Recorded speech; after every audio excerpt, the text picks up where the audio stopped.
Hi everyone, in this video we are going to cover the novel The Prime of Miss Jean Brodie published in the year 1961 and written by Muriel Spark।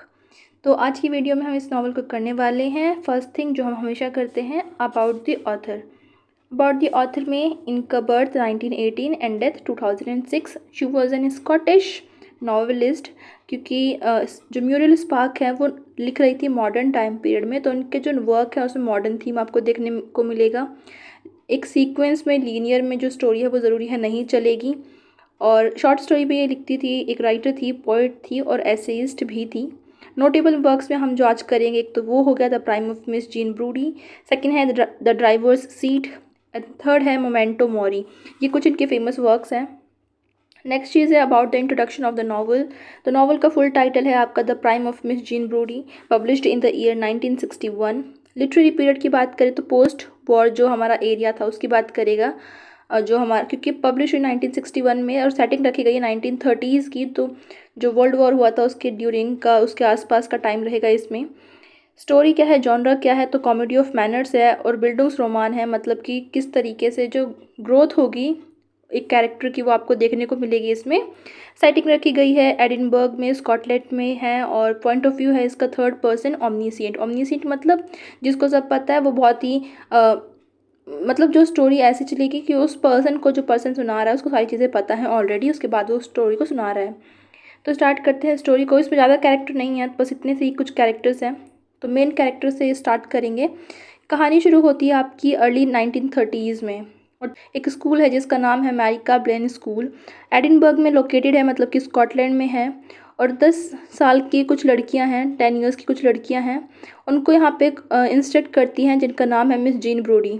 ये वहाँ की एक teacher हैं, बहुत ही famous teacher हैं। सुंदर है, famous तो क्या बोलेंगे, सुंदर है, इंटेलिजेंट भी बोल सकते हैं। और वो क्लेम करती हैं अगेन एंड अगेन कि वो अपने प्राइम में है, मतलब कि वो अपनी लाइफ के प्राइम में है, जहाँ पे उनके पास नॉलेज है, जो उनका जो बेस्ट टाइम है वो उसमें है। और वो क्लेम करती हैं अपने प्यूपिल से कि वो उनको ऐसी ऐसी चीज़ें पढ़ाती हैं जो अनऑर्थोडॉक्स हैं। उनकी जो स्कूल में करिकुलम लगा होता है उसको छोड़ के भी चीज़ें पढ़ाती हैं। अनऑथराइज टॉपिक उन्हें पढ़ाती हैं उन बच्चों को, जैसे कि पोइट्री हो गया, मेकअप हो गया, इटालियन जो फेसिज्म है उसको भी पढ़ाती हैं। हालांकि पॉलिटिक्स पढ़ाना छोटे बच्चों को कोई भी लॉजिक नहीं बनता है, मेकअप पढ़ाने का कोई लॉजिक नहीं बनता है, but still she is doing that thing, क्योंकि वो उनको लगता है कि वो ऑर्थोडॉक्स नहीं है, बहुत ही रिजिड नहीं है, वो अपने बच्चों को कुछ अलग से पढ़ाना चाहती हैं, बहुत ही प्रोग्रेसिव सोच ऐसा रखती हैं, वो ऐसा लगता है। वो बिलीव करती हैं गुडनेस में, ट्रूथ में, ब्यूटी में, कि ये सब चीज़ें ही सबसे ऊपर रहती है, बाकी चीज़ें किसी काम की नहीं है। और ये आर्ट को बहुत ही हायर स्टेटस दे देती हैं कि आर्ट सबसे बेहतर है, साइंस से तो बहुत ज़्यादा ऊपर आर्ट आएगा आपका। इफ टाइम में पता चलता है कि जो मिस जीन ब्रोडी हैं वो कुछ 6 लड़कियां हैं जिनको छांट लेती हैं स्कूल से, और वो बोलती हैं कि वो उनकी जो ब्रोडी सेट है उनको नाम दिया गया है ब्रोडी सेट, जैसे हम बोलते हैं ना कि 2 बुक्स का सेट आया है, वैसे ही। तो 6 लड़कियां हैं, उनको ये एक तरीके से स्पेशल ट्रीटमेंट देती है, उन्हें स्पेशल तरीके से पढ़ाती है, अलग से जो टॉपिक्स है उनको भी पढ़ाती है, जिनमें नाम है सैंडी का, जो मैंने स्क्रीन पे लिख दिया है, रोज़ है, मोनिका है, मैरी है, जेनी है और लास्ट में यूनिस है। तो ये कुछ 6 लड़कियां हैं जिनको वो अलग से पढ़ा रही है, इनको कुछ अपनी फ़िलॉसफी समझाती है, और इनको जीन ब्रोडी के नाम से ये पूरे स्कूल में फेमस है। इनको ये अलग से कल्चरल डेवलपमेंट उसका कर रही है, उनको कन्फाइड करती है, अलग अलग तरीके से उनको चीज़ें सुना रही हैं। लेकिन इन्हीं 6 लड़कियों में से एक ऐसा होगा लास्ट में, इन्हीं 6 लड़कियों में से एक लड़की होगी, स्टूडेंट होगी, जो उनकी लास्ट में मिस जीन ब्रोडी को बिट्रे कर देगी। अब आगे स्टोरी चलेगी और हमें पता चलेगा कि जो गर्ल्स हैं उस स्कूल में, जो गर्ल्स हैं वो क्या क्या चीज़ें कर रही हैं, मतलब इनके साथ साथ बाकी गर्ल्स का भी थोड़ा थोड़ा डिस्क्रिप्शन आपको देखने को मिलेगा। लेकिन मेन फोकस जो है वो नॉवल का इन 6 लड़कियों पे ही रहने वाला है। अब हमें पता चलता है कि उसी स्कूल में एक टीचर है, एक हैंडसम से टीचर हैं जिनका नाम है मिस टेडी लॉर्ड। तो ये जो है ये हैंडसम है, लेकिन ये रोमन कैथोलिक है, जो कि और इनकी एक आर्म नहीं है, क्योंकि वर्ल्ड वॉर 1 में गए थे, एक वेटरन है तो वहाँ पे वो गए थे, इसकी वजह से इनकी एक आर्म नहीं है। प्लस इन्हें गाने का शौक़ है, प्लस ये क्या है, पेंटिंग बनाते हैं। नेक्स्ट जो कैरेक्टर है हमारे पास, उसी स्कूल में एक और टीचर है जिसका नाम है गॉर्डन लॉथर, वो भी यहीं पे हैं। और ये दोनों टीचर, मतलब कि ये दोनों मेल टीचर और मिस जीन ब्रोडी हैं, इन तीनों के बीच में एक लव ट्रायंगल क्रिएट हो जाएगा। पहले जो मिस जीन ब्रोडी हैं वो सोचती है कि उन्हें टेडी पसंद है, जो टेडी लॉर्ड है, लेकिन बाद में जो गॉर्डन है वो उसे कन्विंस कर देता है कि जो एक रिलेशनशिप होता है वो बैचलर्स के बीच में अच्छा रहेगा, और टेडी तो ऑलरेडी एक मैरिड पर्सन है, प्लस उनके 6 बच्चे भी हैं। इसके बाद जो मिस जीन ब्रोडी है उनका सारा जो अटेंशन है वो शिफ्ट हो जाता है गॉर्डन के ऊपर।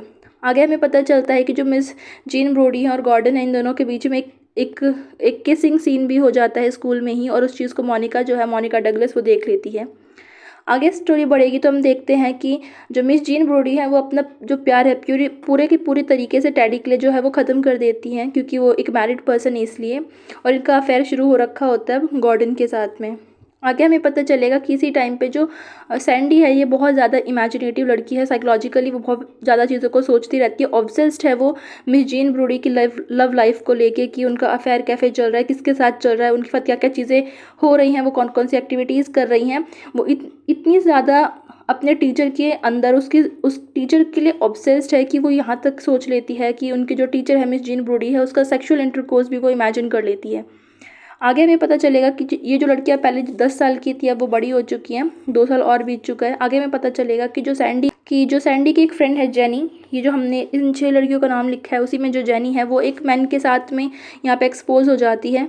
ये एक इंसिडेंट स्कूल में हो जाता है, तो यहाँ पे सैंडी अपने आप को एक पुलिस वुमेन की तरह इमेजिनेट करने लग जाती है कि वो भी एक पुलिस वुमेन है, वो ऐसे कर रही है, वो वैसे कर रही है।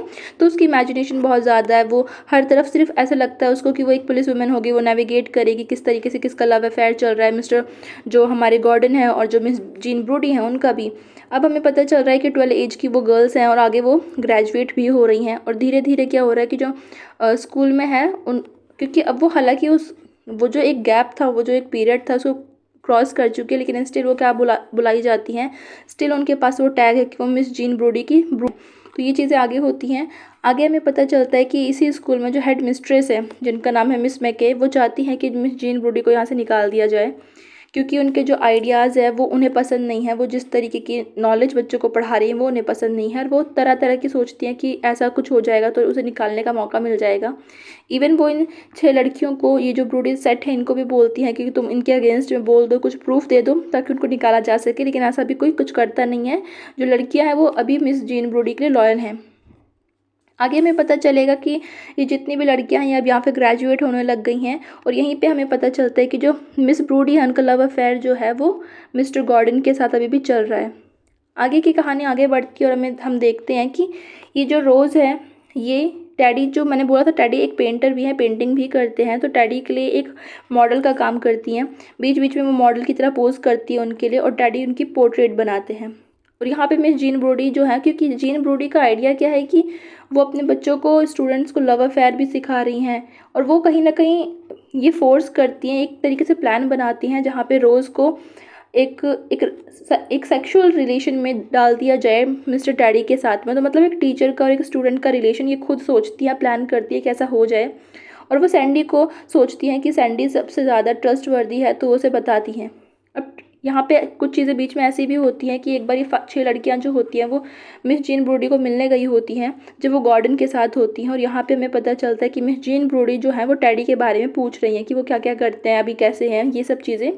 आगे में हम देखते हैं कि एक बार जो टैडी हैं वो सैंडी को किस भी कर देते हैं जब वो पोर्ट्रेट बना रहे होते हैं, क्योंकि सैंडी और रोज़ दोनों ही मिस्टर टैडी के लिए जो मॉडल है उनका काम करती हैं, मॉडल की तरह उनके लिए पोज करती हैं, और वो वहाँ पे अपनी पेंटिंग पूरी करते हैं। तो ये चीज़ें होती हैं, और मिस जीन ब्रोडी को लगता है कि जो रोज़ है और मिस्टर टैडी है इन दोनों के बीच में कुछ चल रहा है, इनके बीच में अफेयर चल रहा है। वो चाहती है कि रोज़ जो है वो सेक्सुअली उसका और जो टैडी है, रोज़ और टैडी का एक सेक्सुअल रिलेशन यहाँ पे स्टैब्लिश हो जाए, और वो सैंडी को बोलती है इसके लिए। लेकिन अब आपको पता चलेगा कि यहाँ पे रोज़ का और टैडी का कोई भी रिलेशन नहीं है। रोज़ के लिए टैडी जो है, मिस्टर टैडी है, वो सिर्फ एक टीचर हैं, और मिस्टर टैडी जो है वो रोज़ को उस नज़रिए से देखते ही नहीं है, वो सिर्फ उनके लिए एक मॉडल है जो कि पोज करती है। लेकिन हम यहाँ पे देखते हैं कि टैडी का और सैंडी का यहाँ पे रिलेशन चल रहा होता है, उन दोनों के बीच में फिजिकल रिलेशन चल रहा होता है 5 वीक्स के लिए। आगे की स्टोरी बढ़ेगी और हमें पता चलता है कि जो सैंडी है वो यहाँ पे मिस जीन ब्रोडी को बिट्रे कर देगी, क्योंकि बीच में एक लड़की आई होती है जिसका नाम होता है जॉयस एमिली, जो कि चाहती है वो ब्रोडी सेट में इनरोल हो जाए। तो जो मिस जीन ब्रोडी है वो उसे इनरोल कर लेती हैं, लेकिन वो उसे सेपरेटली पढ़ाती हैं, और बाद में वो उस लड़की को भी इन्फ्लुएंस करती हैं ये बोल के कि क्योंकि ये जो जॉयस है, ये जो जॉयस एमिली है, ये चाहती थी कि वो वॉर में जाए, और ये जो मिस जीन ब्रूडी है वो उसे उकसा देती है उसके लिए। और बाद में जो जॉयस है एमिली है वो भाग जाती है, और जब वो भाग के जाती है, घर से भाग के जाती है, तो जिस ट्रेन में वो जा रही होती है उस ट्रेन पे अटैक होता है और उसकी डेथ हो जाती है। तो लास्ट में जो सैंडी है वो मिस मैकॉय को ये बता देती हैं कि जो मिस जीन ब्रूडी हैं वो फेसिज्म को सपोर्ट करती हैं, उनके जो आइडियाज़ हैं वो बहुत ज़्यादा अपोजिट हैं। प्लस वो ये भी बता देती है कि एमिली की जो डेथ है वो भी कहीं ना कहीं उन्होंने आगे प्लान करी थी, प्लान तो नहीं करी थी, मतलब उसको इन्फ्लुएंस किया था। तो यहाँ पे जो मिस मैकॉय है उनको एक रीज़न मिल जाता है कि मिस जीन ब्रूडी को यहाँ से निकालने का एक लॉजिक मिल गया है, एक प्रूफ मिल गया है, एक वैलिड रीज़न मिल गया है। तो यहाँ से मिस जीन ब्रूडी को निकाल दिया जाता है। प्लस उनकी जो रेपुटेशन थी, वो जो बिलीव करती थी कि वो अपने प्राइम टाइम में है, वो सारी की सारी रेपुटेशन ख़राब हो जाती है। आगे हम देखते हैं कि सारी जो लड़कियां हैं वो यहाँ से पास हो चुकी हैं। हर एक लड़की अपना अपना काम करने लग जाती है, मतलब अलग अलग तरीके से सबके अलग अलग यहाँ पे काम शुरू हो जाते हैं। जैसे कि जो हमारी मैरी है और जेनी है वो बिना फाइनल एग्ज़ाम दिए ही यहाँ पर चली जाती हैं। मैरी एक टाइपिस्ट बन जाती है, जेनी जो है वो ड्रामेटिक स्कूल में इनरोल कर लेती है, मोनिका डगलस एक साइंटिस्ट बन जाती है, एंड यूनिस जो है वो एक नर्स बन जाती है, एक डॉक्टर से शादी कर लेती है।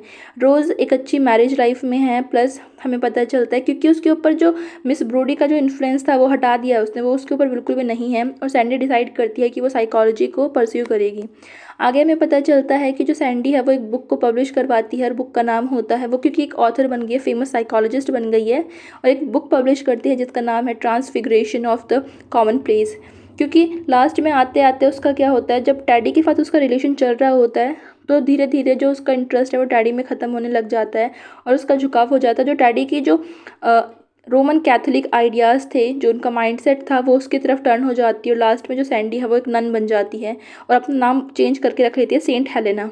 यहाँ पे वो उसी के ऊपर एक कॉमन बुक भी लिखती है, और बाद में इससे बहुत से लोग आते हैं, कॉन्वर्सेशन करते हैं मिस जीन ब्रूडी के बारे में, क्योंकि उनकी रेपुटेशन काफ़ी ख़राब हो चुकी है। प्लस बाद में इनके पास, मतलब सैंडी के पास एक यंग पर्सन भी आता है, मैन आता है इनका इंटरव्यू करने के लिए कॉन्वेंट में, कि उनकी जो फेमस बुक है उसके ऊपर किसका इन्फ्लुएंस था। वो पूछते हैं इन्वर्टेड कॉमर्स में किसका इन्फ्लुएंस था, तो लास्ट में वो बोलती है कि उनके ऊपर किसका इन्फ्लुएंस था, उनके ऊपर मिस जीन ब्रूडी का इन्फ्लुएंस था। There was a Miss Jean Brodie in her prime. उनका इन्फ्लुएंस जो है वो उनकी जितनी भी वर्क है लाइफ उन पर देखने को मिलता है। तो यहाँ पे जो नॉवल है वो मेनली ख़त्म हो जाती है। नॉवल में बस यही कुछ चीज़ें थी जो आपको ध्यान रखनी है। 4-5 कैरेक्टर्स हैं, मिस जीन ब्रूडी का कैरेक्टर आपको ध्यान रखना है क्योंकि वो इम्पॉर्टेंट है। उसको छोड़ने के बाद जो हमने बात करी थी कि एक लड़की है जो लास्ट में मिस जीन ब्रूडी को धोखा दे देगी, तो वो सैंडी थी। और सैंडी क्यों धोखा दे देती है, क्योंकि उसको लगता है कि मिस जीन ब्रूडी के जो आइडियाज़ है वो उसे पसंद नहीं है, या फिर ऐसी चीज़ें। प्लस वो एमिली की डेथ का रीज़न भी उसे मान सकती है, ये वाली चीज़ें हो जाएंगी। और मिस जीन ब्रूडी के जो आइडियाज़ थे वो वैसे भी अजीब थे, वो जिस तरीके से अपने स्टूडेंट को पढ़ा रही थी वो सब चीज़ें। अगर हम थीम्स में बात करें तो अथॉरिटी वर्सेस सोशल ग्रुप आ जाएगा, एजुकेशन है यहाँ पे, सेक्सुअलिटी है, प्लस जो आपका रिलीजन है, नैरेटिव स्ट्रक्चर है, वो सब यहाँ पे आपको देखने को मिलेगा। तो यहाँ पे नॉवल ख़त्म होती है, वीडियो ख़त्म होती है। मैं मिलूँगी आपको नई वीडियो के बाद, एंड बाय बाय।